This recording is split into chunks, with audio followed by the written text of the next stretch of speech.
নামাজ পড়া দেখলে টিটকেরি দেয়, এরকম আছে না নাই? কয় তুমি বড় হাজির হয়ে গেছো, কয়দিনের মন এসে গেছো, মন ঠিক থাকলে কিছুই লাগে না, বলে কি বলে না? জোরে কর।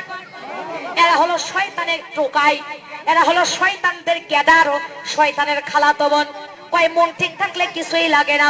আরে নাফরমানের দলেরা, তোমরা মন কবে ঠিক করবা, কবে নামাজ পড়বা?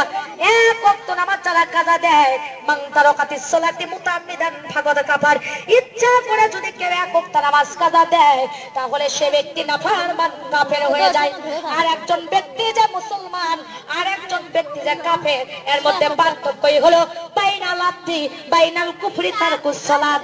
একজন ব্যক্তি মুসলমান, আর একজন ব্যক্তি নাফরমান, এর পার্থক্যই করে হলো 5 ওয়াক্ত নামাজ।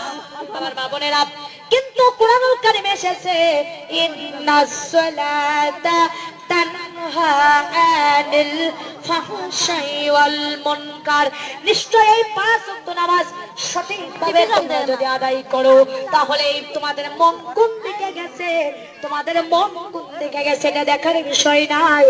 কিন্তু তোমরা 5 ওয়াক্ত নামাজ যদি পড়ো, অন্যায় কাজ থেকে, অশ্লীল কাজ থেকে, বেহায়া কাজ থেকে, এই নামাজ তোমাকে জান্নাতের রাস্তায় নিয়ে আসবে। নামাজ নামাজ নামাজ নামাজ পরকালের জন্য নাজাত।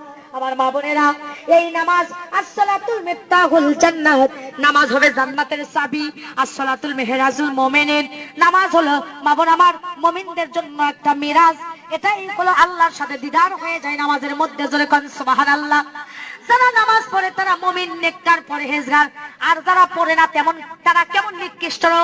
একটি হাদিস আপনাদের সামনে বলবো, শুনতে রাজি আছেন তো?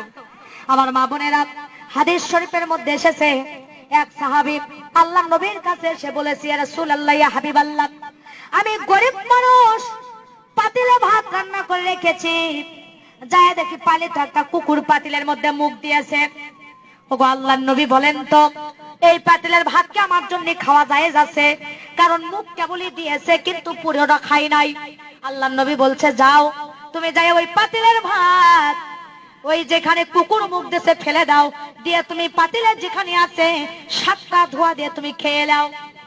আল্লাহ নবীর সাহাবী বাড়িতে আছে, আসে দেখি ওই পাতিলের মধ্যে পালিত একটা বিড়াল আমার মুখ দিয়েছে। আবার নবীর কাছে গেছে, একজন পোলটা বুঝবেন, যা বলছি, ইয়া রাসূলুল্লাহ, পাতিলের মধ্যে যায় দেখি গো আবার একটা পালিত বিড়াল মুখ দিয়েছে, এখন কি খাওয়া যায় যাচ্ছে? বলে, হ্যাঁ, বিড়াল যেখানেও মুখ দিল ফেলে দাও, দিয়ে ভালোখানে তুমি আবার 3টে ধোয়া দিয়ে দাও, নিয়ে তুমি খাইয়া দাও। বাড়িতে সাহাবী এসে দেখে একজন বেনামাজি মহিলা তার পাতিলের মধ্যে হাত দিয়ে ভাত বেড়ে নিয়েছে। কিন্তু আবার নবীর কাছে গেছে, মহিলা জানে না কুকুর মুখ দিয়েছে, বিড়াল মুখ দিয়েছে। যা বলছে, নবী গো, বিরক্ত অনুভব করবেন না, বেয়াদবি মনে করবেন না, আবার আমি এসেছি, আপনি যে কুকুর মুখ দিছিল 7 ধোয়া দিয়ে খায়া দাইস করে দিছিলাম, বিড়াল মুখ দিছিল 3 ধোয়া দিয়ে দিছিলেন, কিন্তু একটা বেনামাজি মহিলা আমার পাতিলের মধ্যে হাত দিয়েছে, বাকি অবশিষ্ট ভাত আমার জন্য জায়েজ আছে, খাওয়া ক্ষুধাকে নিবারণ করা জায়েজ আছে।